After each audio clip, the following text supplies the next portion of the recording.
जय हिंद दोस्तों, आपका स्वागत है हमारे इस चैनल में। तो हमने अपने पिछली वीडियो में देख लिया था कि रक्त और रक्त स्कंदन आर्यचा योग्यता तक हमने पढ़ लिया था। आज उसके आगे का जो टॉपिक है उसे हम देखेंगे, जो है क्या लसिका और लसिका तंत्र। तो हम आशा करते हैं कि आप लोग एनसीईआरटी खोल के बैठे होंगे और हर पॉइंट को हाईलाइट करते चलेंगे। तो एनसीईआरटी का हर एक पॉइंट आपका मुश्किल से 5 से 7 मिनट की वीडियो में पूरा कवर हो जाएगा। लसिका और लसिका तंत्र 2 टॉपिक पूरे हो जाएंगे। तो चलिए शुरू करते हैं बिना किसी देरी की। तो सबसे पहले हम बात करेंगे कि लसिका होता क्या है। तो जब हमने आपको शरीर द्रव्य बताया था कि हमारे शरीर में 2 प्रकार के शरीर द्रव्य होते हैं, एक होता है लसिका और दूसरा क्या होता है रक्त। और रक्त के बारे में हमने पढ़ चुका है, तो आज हम क्या देखेंगे लसिका। अब लसिका क्या होता है कि जो रक्त होता है जब हमारे रक्त वाहिनियों से गुजरता है, तो जब रक्त वाहिनियों में केशिका होती हैं, जब ब्लड इनसे गुजरता है तो कुछ मात्रा में जो ब्लड होता है, यानी ब्लड के जो बड़े अणु होते हैं जैसे प्लाज्मा प्रोटीन और संगठित पदार्थ यानी डब्ल्यूबीसी आरबीसी और प्लेटलेट, ये तो नहीं छन पाते क्योंकि बड़े अणु होते हैं। लेकिन जो छोटे अणु होते हैं वो कुछ मात्रा में छन के कहाँ चले आते हैं, ऊतकों के बीच में चले आते हैं। तो जो ऊतकों के बीच में चले आता है, जो रक्त यहाँ रिस रिस के आ जाता है, इसी को हम कहते हैं लसिका। क्या कहते हैं, इसी को लसिका कहते हैं। अब ये जो लसिका होता है इसी को हम अंतराली द्रव्य भी कहते हैं और इसी का नाम क्या होता है, ऊतक द्रव्य भी होता है। इसको आप चाहे लसिका कह लीजिए, चाहे अंतराली द्रव्य कह लीजिए, चाहे ऊतक कह लीजिए, सब इसी का नाम है।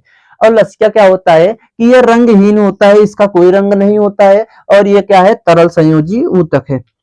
इसमें प्लाज्मा के समान ही खनिज लवण पाए जाते हैं, यानी जो जो प्लाज्मा में पाया जाता है वो आपके लसिका में भी पाया जाता है। बस इसमें प्लाज्मा में क्या होता है कि थोड़े प्रोटीन ज्यादा होते हैं और इसमें प्रोटीन क्या होती है, एब्सेंट होती है, क्योंकि प्रोटीन बड़े अणु होते हैं, इन केशिकाओं से नहीं छन पाते हैं, सॉरी इससे नहीं छन पाते हैं, तो इसमें प्रोटीन की कमी होती है लसिका में। बाकी आपके प्लाज्मा में क्या होता है कि प्रोटीन प्रेजेंट होती है।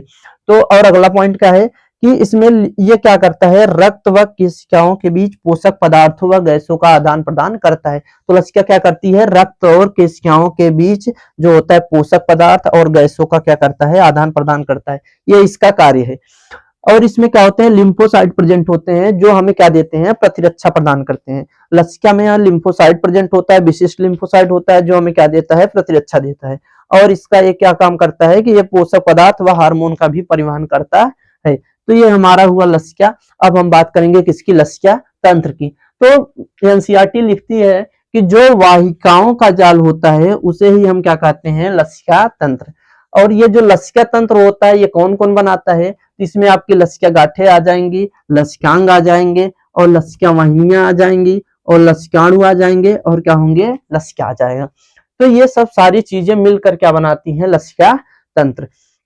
अब जो लसिका वाहिनियां होती हैं ये क्या करती हैं, तो ये जो लसिका वाहिनियां होती हैं, यहाँ जो लसिका आया होता है, इकट्ठा होता है, जो द्रव्य इससे छन के आता है जिसे हम लसिका कहते हैं, उस लसिका को ये पुनः बड़ी शिराओं में क्या कर देता है, वापस भेज देता है। ये रक्त वाहिनियों का, सॉरी लसिका वाहिनियों का क्या होता है, कार्य होता है। ये जो लसिका आती है उसको बड़ी शिराओं में ये क्या कर देते हैं, वापस भेज देते हैं।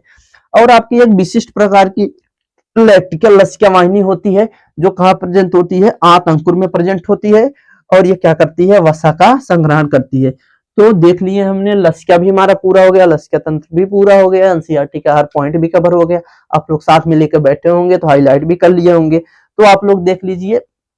और एक बार हम फिर से बता दे रहे हैं कि जो आपका लसिका होता है ये क्या होता है कि जब रक्त वाहिनियों से ब्लड गुजरता है तो कुछ मात्रा में यहाँ से छन के चला आता है ऊतकों के बीच, ऊतकों के बीच जो इकट्ठा होता है इसे ही क्या कहते हैं, लसिका कहते हैं। लसिका में प्रोटीन नहीं पाए जाते हैं क्योंकि प्रोटीन बड़े अणु होते हैं, ये छन नहीं पाते हैं, इसे अंतराली द्रव्य या ऊतक द्रव्य भी कहा जाता है।